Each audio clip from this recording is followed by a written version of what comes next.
वेदांत निष्ठा ब्रह्मबोध साधन चतुष्टय के बिना वो प्राप्त नहीं हो सकता। जिसके हृदय में आत्मबोध की भावना मुमुक्षुता जागृत होती है, उसके हृदय में चार बहुत दृढ़ साधन होते हैं।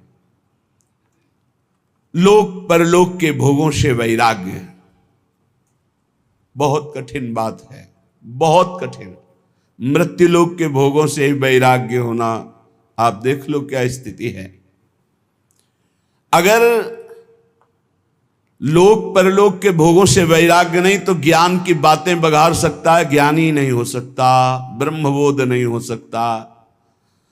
दूसरा, नित्यानित्य वस्तु का विवेक दृढ़, सत्य क्या है और असत्य क्या है इसका पूर्ण निर्णय हो चुका है, उसे विवेकवान कहते हैं। तीसरा, शम दम उपरति, तितिक्षा, श्रद्धा, समाधान, ये षट संपत्ति। शम इंद्रियों का निग्रह, दम मनोनिग्रह, उपरति भोगों की स्थिति है ही नहीं, भोग है ही नहीं, ऐसी स्थिति है। त्याग वैराग्य से ऊपर उपरति। तितिक्षा महान सहनशील, श्रद्धा गुरु और संत वाक्य शास्त्र वाक्य यथावत बिल्कुल ज्यों का त्यों मानना। समाधान, चित्त अपने लक्ष्य पर स्थित हो चुका है।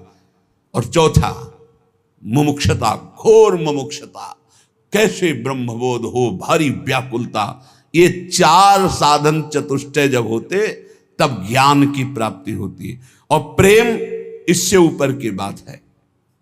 इंद्रियों का दमन, द्वंद्वों का सहन करना, मान अपमान, लाभ हानि, दुख सुख, भोगों में उपरति, अटल श्रद्धा, संदेह रहित मन की स्थिति, ये शांत रस में पाई जाती। जो ब्रह्माकार वृत्ति की बात कहेगी हमारे यहां, वो भाव देश में शांत रस में है। इस शांत रस से दास्य रति बहुत सरस हो गई। उसके एक एक इंद्री मन सब प्रभु की दासता के भाव में हो गए। मन दास, बुद्धि दास, चित्त दास, अहम दास, असभिमान जाय जन भोरे, मैं सेवक रघुपति पति मोरे, हम श्री श्यामाजू के बल अभिमानी। ये दासत्व मूल सबके अंदर रहता है, हर भाव में दासत्व रहता है। सबकी दासता, इंद्रियों की गुलामी, मन की गुलामी, काम की गुलामी, क्रोध की गुलामी, ये तो शांत रस में ही छूट जाती है। समझिए कौन से रस में हो, शांत रस में ये सब छूट जाती। दास्य भाव तो और आगे की बात। जिसने हृदय से भगवान के दासत्व को स्वीकार कर लिया, उसकी पहचान है वो लोक लोकांतर के किसी भोग, किसी पद, किसी सिद्धि का दास नहीं हो सकता। जब ये भाव प्रगाढ़ उत्कृष्टतर होता है तब उसके हृदय में सख्य भाव और गाढ़ वात्सल्य और महामाधुर श्रृंगार रस, गोपी भाव और फिर सहचरी भाव। इसलिए इस भाव तक पहुंचना साधना के बल पर असंभव है। भगवत रसिक जी कहते हैं कि ये ललिता सखी उपासना है सिंहिन को छीर, है सिंहिन को छीर, रुके कुंदन के बासन, कह बच्चा के पेट और घट करे विनाशन। और घट करे विनाशन, यही जो आप देख रहे हो, यही घट करे विनाशन। बुद्धि काम नहीं करती। या तो बच्चा किसी रसिक महापुरुष का बन चुका है या ललिता विशाखादि की पात्रता प्राप्त कर ली, असंभव, तब वो इसे देहाती भाषा में कहें तो बिना वृंदावन की रज का सेवन किए, रसिकों का संग किए, किसी की सामर्थ्य नहीं है राधा किशोरी को जानना या राधा प्रेम को जानना। ये वृंदावन है, ये वृंदावनेश्वरी का निज महल है, ये महाप्रेम है। यहां उद्धव जैसे ज्ञानी आए थे समझाने तो धूल धूसरित हो गया ज्ञान गोपी भाव को देख करके। आगे की तो बहुत बड़ी बात है। ये महामाधुर्य रस ये सहज कृपा से प्राप्त होता है। ये अपने लोग जो आए हैं ये साधन बल से आए हुए नहीं हैं, अपने लोग कृपा बल से आए हुए हैं। न जाने कौन से गुण पर दयानिधि रीझ जाते। हमें तो लगता है हमारे अवगुणों से रीझ गए। अरे इसका निस्तार कभी नहीं हो सकता, इसलिए रीझ करके उन्होंने कृपा करके लाडली जी ने खींच लिया। गुण तो कोई है ही नहीं जिन गुणों से वो रीझ जाएं। जिन गुणों से मेरी लाडली लाल जुगल जोरी रीझती, वो गुण तो अपने में एक भी नहीं दिखाई देते अपने लोगों में। जो वर्णन है त्याग उपरति, जो वर्णन है सो सुख वांछा का त्याग, ये तो असंभव है। तो फिर हुआ कैसे? बोले कहो कृपा ते कहा न होई। कृपा हो गई, कृपा से बात समझ में आ गई। ये कृपा से समझ में आती है, ये तर्क विवाद विद्वता से समझ में नहीं आती। सबसे पहली कृपा स्फुरित होती उपासक के हृदय में, उसके अंदर एक लगन लगती है मधुर स्मरण की। पकड़ो कृपा पात्र जनों, अमर्याद अबाध स्मृति, कोई भी हमारी अखंड स्मृति को तोड़ न पावे। ये विशिष्ट कृपा पात्र उपासक के अंदर राधा राधा राधा, ये अखंड स्मृति। जब उपासक इस मधुर स्मृति को पकड़ लेता है तो उसका स्तर ऊंचे उठने लगता है। अध्यात्म की धरा पर हर प्रश्न का उत्तर नाम जप होता है, क्योंकि बिना नाम बल के, अध्यात्म बल के आपके अंदर जो ज्ञान है उसका आप प्रयोग नहीं कर सकते। जैसे आपके अंदर ज्ञान है कि ये गलत है, नहीं करना चाहिए, पर आप करोगे क्योंकि आपके अंदर बल नहीं। जैसे आपके अंदर आवश्यकता भगवान की है लेकिन चाहत भोगों की है, इसलिए आवश्यकता की पूर्ति कभी नहीं हो सकती। अगर चाहत मिटा दी जाए तो आवश्यकता तत्काल पूर्ण हो जाएगी। चाहत मिटाना ये ज्ञान बल से होता है। ये ज्ञान बल अध्यात्म बल है। अध्यात्म बल श्री हरिवंश नाम बल लहो, अपने मन भाई सब कहो, रहो शरण हरिवंश की। नाम बल हमारे बल श्री वृंदावन रानी, इनका नाम राधा राधा राधा। जो प्रेम मार्ग का पथिक होता है वो किसी भी बंधन से मुक्त होने की प्रार्थना नहीं करता। मेरे ये दोष मिट जाए, मेरे द्वंद्व मिट जाए, मेरा ये दुख मिट जाए, नहीं प्यारे। यदि दोष दुख द्वंद्व देखकर मुस्कुराते हो तो सदैव हमारे पास रहें और आप मुस्कुराते रहो। बस ये चाहो न सुगति सुमति संपत्ति कछु रिद्धि सिद्धि विपुल बढ़ाई, हेतु रहित अनुराग राम पद बढ़ो अनुदिन अधिकाई। चाहो न सुगति, मेरा कल्याण हो जाए, मुझे नहीं। सुमति, मैं बहुत सुंदर बुद्धि वाला, संपत्ति, मेरी रिद्धियां सिद्धियां विपुल बढ़ाई, प्रतिष्ठा नहीं। गोस्वामी तुलसीदास जी कहते प्रेमी जो प्रेम मार्ग का पथिक होता है, चाहो न सुगति सुमति संपत्ति कछु रिद्धि सिद्धि विपुल बढ़ाई, हेतु रहित अनुराग राम पद बढ़ो अनुदिन अधिकाई। बिना हेतु के आराध्य देव में प्रतिपल प्रेम बढ़ता रहे, बस मुझे और कोई सुगति सुमति संपत्ति रिद्धि सिद्धि प्रतिष्ठा मान बढ़ाई नहीं चाहिए प्रभु, नहीं चाहिए। सालोक्य सारिष्ट सामीप्य सारूप्यैकत्व अप्युत दीयमानम न गृहणंती विना मत सेवनम जना। भगवान देते हैं ऐसे भक्त को ये 5 प्रकार के मोक्ष। सर्वेश्वरमय भगवान के समान लोक में निवास करना सालोक्य, भगवान के ऐश्वर्य के समान ऐश्वर्य की प्राप्ति होना सारिष्ट, भगवान के समीप रहने का अधिकार प्राप्त होना सामीप्य, भगवान के समान रूपाकृति प्राप्ति होना सारूप्य, भगवान में एक हो जाना, लीन हो जाना, एकत्व।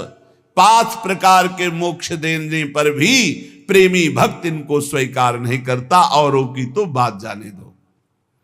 भगवत प्रेम छोड़ करके वो न सदगति चाहता, न सन्मति चाहता है, न लौकिक दैविक संपत्ति चाहता है, न रिद्धि सिद्धि चाहता है, न मान बढ़ाई चाहता है। वो यही चाहता है कि आराध्य देव के चरणों में प्रतिदिन अहेतु की अनुराग बढ़ता रहे, प्रतिक्षण बढ़ता रहे, कभी अंत न हो इस अनुराग का। अर्थ न धर्म न काम रुचि गति न चहो निर्वाण, जन्म जन्म रति राम पद यह वरदान नान। न अर्थ चाहिए, न धर्म चाहिए, नहीं चाहिए, न मुझे कामनाओं की पूर्ति चाहिए, न मोक्ष चाहिए। क्या चाहिए? बार बार कर्म के अनुसार जन्म हो, लेकिन अपने आराध्य देव में प्रतिपल प्रेम बढ़ता रहे।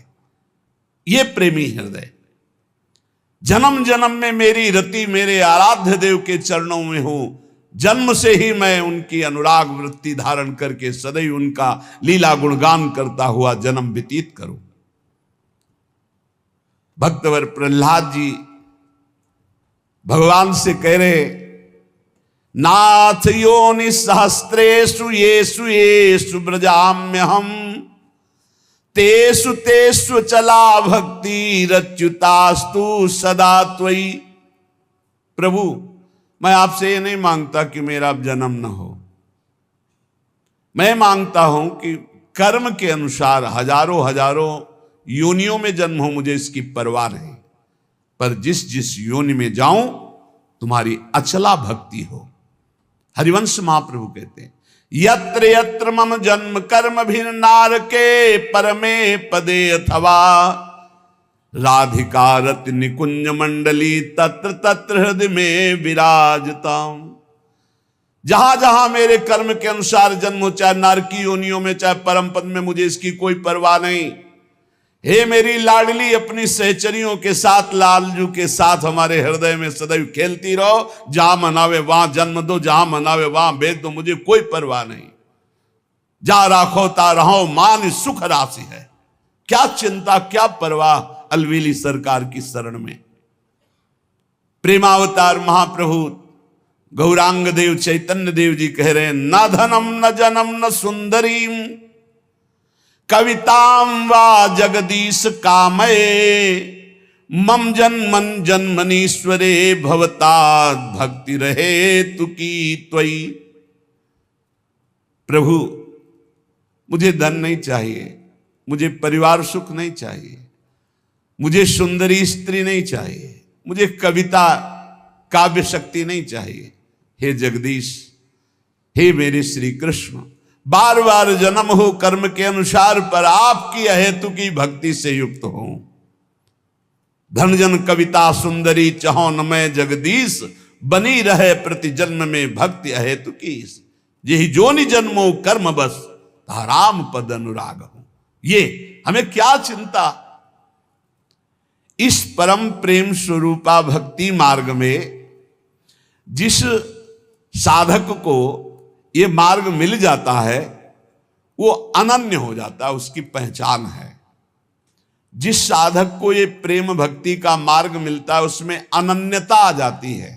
बहुत खास बात है, खास बात है।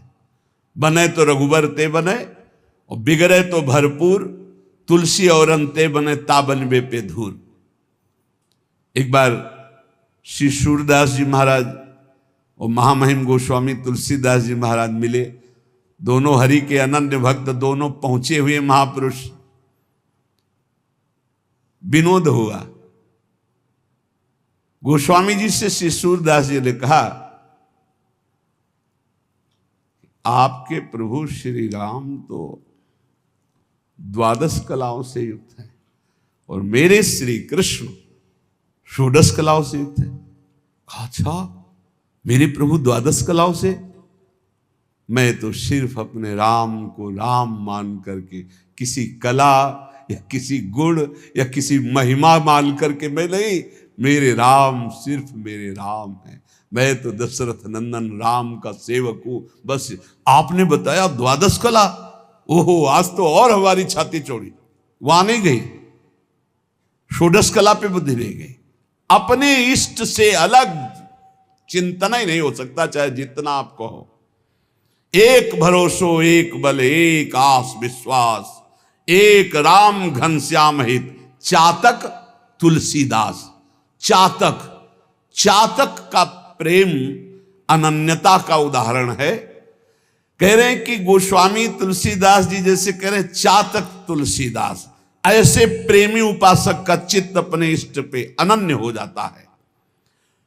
चातक का बड़ा निष्ठापूर्ण भाव है।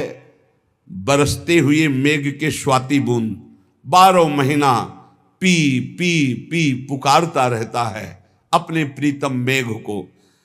जो घन बरसे समय सिर, जो भरी जन्म उदास, तुलसी याचित चात कहीं तो तिहारी आस।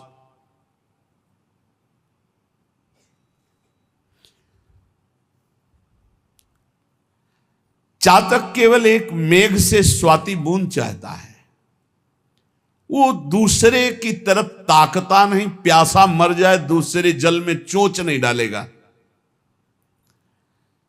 तुलसीदास जी कहते हैं कि मेरे प्रभु तुम कृपा की वर्षा करो या ना करो, हम तो चातक हैं, जीवन भर पी पी पुकारते रहेंगे आपको।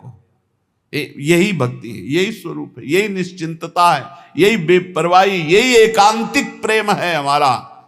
एकागी, एकमात्र अपनी तरफ से हम प्रभु से प्रेम करते, वो करे ना करें हमें उनकी परवाह नहीं कि वो हमें प्रेम करते कि नहीं, दुलार करते कि नहीं। तुम चाहे ठीक समय से बरसो, चाहे जीवन भर न बरसो, ये चातक की तरह तुलसी केवल तुम्हारी ही बाट पूरे जीवन जोएगा, तुम्हारी ही आशा करे। ये बात पकड़ो, बस यही है खास बात। हमारे प्रेम मार्ग में खास बात यही है। तुम हमारी तरफ देखो ना देखो, तुम्हारे तो लाखों देखने वाले हैं, लेकिन मेरी दृष्टि तो सिर्फ आप पे ही रहेगी। आपके सिवा मेरा कोई नहीं, मेरा बस आप पर नहीं है, लेकिन बस मेरे आप हैं। मेरा बस आप पर नहीं है, बस आप मेरे हैं। इस पर आपका भी बस नहीं है कि आप हमें हटा सके। आप बरसो ना बरसो, आजीवन हम आपकी ही पुकार करते रहेंगे, राधा राधा राधा राधा। आप नरक भेजो स्वर्ग भेजो, कोई परिणाम की परवाह नहीं। रटत रटत रसना लटी, तृषा सूखी गे अंग, तुलसी चातक प्रेम को नित नूतन रुचि रंग। आहा, अपने प्यारे मेघ के लिए पी पी पी पुकारता हुआ जीव सूख गई, क्योंकि पानी नहीं दिया। प्यास के मारे सारे शरीर के अंग तापमय होकर सूख गए, लेकिन चातक का प्रेम और निखार ला रहा है। भाई एक टक मेघ की तरफ पी पी पी। ऐसे ही राधा राधा राधा। बोले दुख आ रहा है, विपत्तियां आ रही, शरीर असाध्य रोग से ग्रसित है, संकट है, निंदा है, अपमान है, राधा और निखार आ रहा है।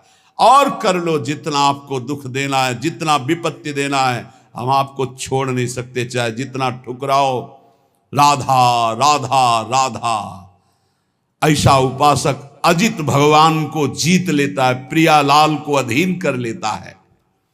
और सुनो, बरसी परुष पाहन पयद, पंख करो टुक टूक, तुलसी परी न चाहिए चतुर चात कहीं चूक।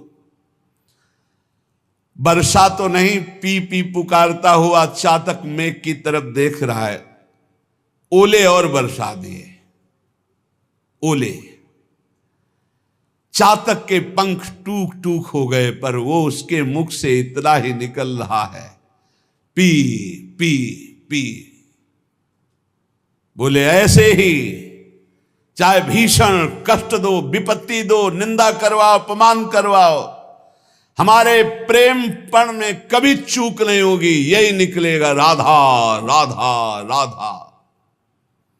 पविपाहन दामिनी गरज, झरि झकोर खरि खीज, रोष न प्रीतम दोष लखि तुलसी, राग ही रीझ। मानो चातक को डांट रहा है मेघ बिजली की गर्जना से, बिजली तड़प करके उसको डरा रही है। वो मेघ की तरफ पी पी बिजली तड़क रही, ओले बरसा रहे, गर्जना कर रही, तूफान चल रहा है, पर चातक के चित्त पर आनंद बढ़ रहा है। दोष नहीं दिखाई दे रहा है कि हम तो पी पी रट रहे हो, हमारे शरीर पर ओले बरसा रहा है, बिजली कड़क करके और गरज करके हमें डांट रहा है। किसी पक्षी ने कहा क्या मिला तेरे को, पी पी करता है, देख तेरा प्रीतम मेघ तुझे गर्जना करके डांट रहा है, ओले वर्षा करके तेरे पंख टुकड़े टुकड़े कर रहा है, बिजली चमक करके तुझे डांट रही, तुझे दुख प्रदान कर रही, एक भी बूंद पानी तेरे मुख में नहीं। क्या दिया तेरे प्रीतम ने? तो उनका ये तुम्हारी सोच है। ये जो गर्जना है ना, ये मेरे प्रीतम गर्जना करके मानो गुनगान करके मेरे हृदय में आह्लाद पहुंचा रहे हैं। और ये जो ओले है ना, ये प्रीतम का आलिंगन प्राप्त हो रहा है। ये जो बिजली है ना, मेरे प्रीतम मेघ की मुस्कुराहट है, तेरे को दोष दिखाई दे रहा है। रोष ना प्रीतम दोष लखी तुलसी, राग हिरी। ना तो गुस्सा आ रही है चातक को और न दोष दिखाई दे रहा है, वो अपने प्रीतम के प्यार में डूब रहा है। इसे कहते हैं चातक का प्रेम। उष्ण काल अरुदेह खिन, मगपंथी तन ऊख, चातक बतिया ना रुचि, अनजल सींचे रूख। भीषण गर्मी का समय है, प्यास से मुंह सूख रहा है, चातक का शरीर शिथिल है क्योंकि स्वाति का बूंद पानी नहीं मिला, रास्ते में जा रहा है। इतने में पक्षियों का समूह एक बहुत बड़े वृक्ष की छाया में विश्राम कर रहा है। पुकारा आ जाओ विश्राम कर लो। तो उनका जानते नहीं हम कौन से पक्षी हैं, चातक। हम उस वृक्ष में ना बैठ सकते ना उसकी छाया में जो और जल से सींचा गया है। हम बैठते हैं तो सिर्फ मेघ के जल से सींचे हुए वृक्ष पर ही बैठते, नहीं बैठा। ताप से जल रहा है, प्यास से व्याकुल है। पक्षियों ने पुकारा, चातक ने कहा मुझे ये बात अच्छी नहीं लगती, जो अन्न जल से सींचा हुआ वृक्ष है मैं उसकी छाया में भी नहीं बैठ सकता। ये अनन्यता अपने इष्ट के लिए। और आगे देख लो प्रेम की एक से एक कसौटी। उड़ा हुआ चातक चला जा रहा था, उसके आगे व्याध ने देखा कि चातक जा रहा है, निशाना लगाया और बाण मारा। और बाण जब लगा तो गंगा जी को पार करने जा रहा था उड़ के, वो झप से गंगा जी में गया, चोच ऊपर कर ली। बध्यो बधिक पर्यो पुण्य जल, उलटी उठाई चोच। कैसा इष्ट प्रेम है। उलटी उठाई चोच, तुलसी चातक प्रेम पट, मरतहु लगी न खोज। बधिक ने बाण मारा, बाण लगा, गंगा जल में गिरा, चोच ऊपर उठा ली। किसी पक्षी ने पूछा कि ये गंगा जल का पुण्य जल तो जिसके मुख में चला जाता है मरता है तो उसे परम पद प्राप्त होता है, तूने चोच के उठा ली।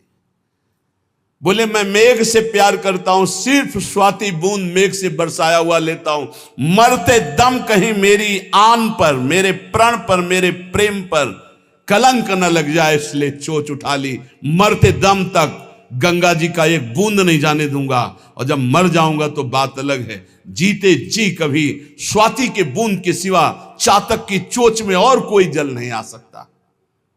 ये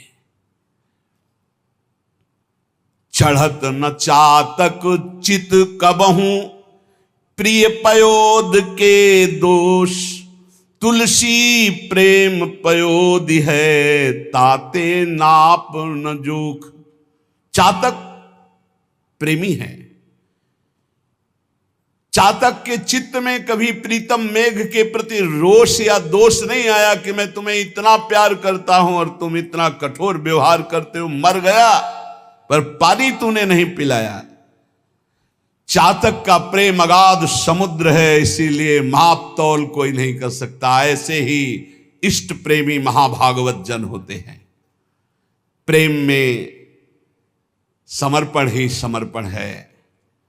प्रेमी अपने प्रीतम से सुख लेना नहीं चाहता, सुख देना चाहता है। प्रेम का जो बदला चाहते हैं वो स्वार्थी होते हैं, प्रेमी नहीं होते कि मैंने आपसे प्यार किया, आप हमसे प्यार करें, मैंने आपसे प्यार किया, आप हमारे अनुकूल चलें। ये प्रेमी नहीं, स्वार्थी, व्यापारी, कामी बोल रहा है। प्रेम तो सिर्फ देना ही देना जानता है, समर्पण ही समर्पण है। प्रेम में सुसुख वांछा है ही नहीं। भोग मोक्ष इच्छा पिशाचिनी, जब तक करती मन में बास, तब तक पावन दिव्य प्रेम का कभी न होता तनिक विकास। जब तक भोग मोक्ष की पिशाचिनी हृदय में रहती है, तब तक प्रेम का अंकुरण नहीं होता है। इसलिए इस प्रेम पथ पे आने वाले पथिक को ये निश्चय कर लेना चाहिए कि हम में तो सामर्थ्य नहीं सर्वस्व त्याग की, पर जब मैं श्री जी की कृपा से रसिकों को समर्पित हुआ तो एक पकड़ लो, प्रिया प्रीतम के रसिक जनों को पकड़ लो, सब हो जाएगा। सबे अंग गुणहीन हो ताको यतन न कोई, एक किशोरी कृपाते जो कछु होए सो होई। सोऊ कृपा अति सुलभ नहीं ताको कौन उपाय, बोले चरण शरण हरिवंश की सहज ही बने बना। अगर आचार्य चरणों का संग, रसिक महापुरुषों का आश्रय, तो सब बन जाएगा।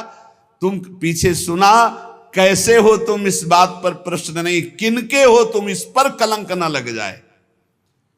हमें पूरी जान की ताकत लगा देनी है, पूरे जीवन की श्वासों की ताकत लगा देनी है इस बात में कि हम जिनके हैं उसमें कलंक न लगे। हम कैसे हैं ये तो हम वादा नहीं करते, कभी भी कोई हमें फिसला सकता है, लेकिन इस बात से कभी नहीं फिसला सकता कि मैं आपका हूं। जीत जाओगे भाई, जीत जाओगे, इस बात को पकड़ लो, इसी से ऊपर उठो। हमारी दुर्गति हुई है शरीर का होने से, शरीर संबंधियों का होने से। जिस दिन हमारे अंदर ये ठसक आ जाएगी कि हम श्यामाजू के, उसी दिन आपका उत्थान शुरू हो जाएगा, पतन बंद हो जाएगा। नामे भक्ता प्रणश्यति, मेरे भक्त का कभी पतन नहीं होता, भगवान कह रहे हैं। और सबसे बड़ा भक्ति का सूत्र यह है, मैं आपका हूं, आप मेरे हैं। हमारे हृदय में बैठ जाए हमारे माई श्यामाजू को राज,